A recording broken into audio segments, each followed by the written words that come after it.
Hi, ఎలా ఉన్నారు? నేను చాలా చాలా బాగున్నాను.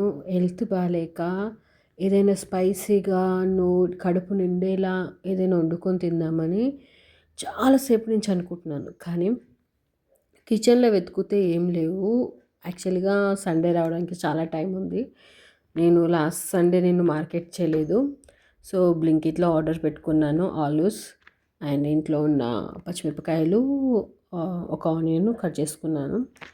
కడాయి పెట్టేసుకొని కొద్దిగా 3 స్పూన్స్ ఆయిల్ వేసుకొని ఆవాలు జీలకర్ర వేసుకున్నాను. వేసేసుకున్నాక కొద్దిగా వేగాలన్నమాట.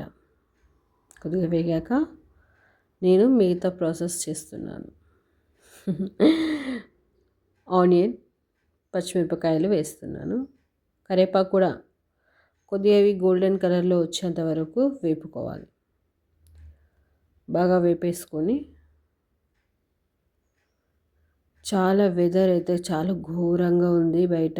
నాకైతే 3-4 డేస్ నుంచి ఫీవర్ అనమాట. సో కొద్దిగా సాల్ట్ వేసేసుకొని మనము కలుపుకోవాలి.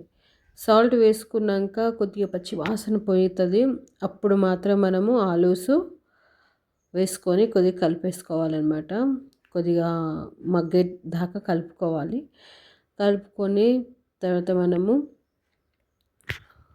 వేస్తే ముందుగానే మీరు ములక్కాడ వేసుకోవచ్చు. లేదు, ములక్కాడకు మీరు సపరేట్గా ఉడికించి కూడా వేసుకోవచ్చు అన్నమాట. సో నేను ఇక్కడ డైరెక్ట్ వేస్తున్నాను, నేను ఉడికి ఇవ్వట్లేదు.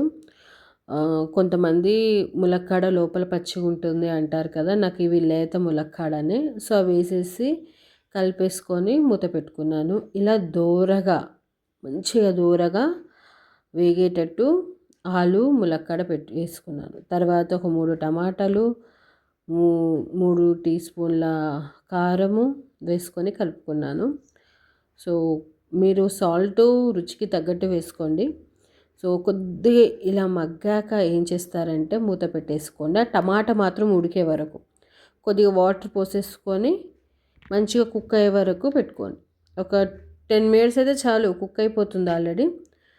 సో చూడండి, ఈ సింపుల్గా ఇంట్లో వేడివేడిగా చట్పటగా తినాలనిపిస్తే ఈ వీడియోని చూసి పూర్తిగా కుక్ చేసుకొని తినండి. ఇది కుక్ చేయని రాని వాళ్ళకి మాత్రమే. సో వాయిస్ పైగా మాట్లాడడం కూడా రావట్లేదు నాకు. సో వాయిస్ ఓవర్ ఇవ్వకపోతే వీడియో కంప్లీట్ కాదు. చాలా రోజులైంది వీడియో పెట్టాక మన యూట్యూబ్ ఛానల్లో. సో తప్పదు అన్నట్టు వాయిస్ ఓవర్ చేస్తున్నాను. సో ఇప్పుడు వేడి అన్నంలోనైనా వేడి చపాతీ అయినా చేసుకొని పులకాలు తింటాను నేను ఎక్కువ.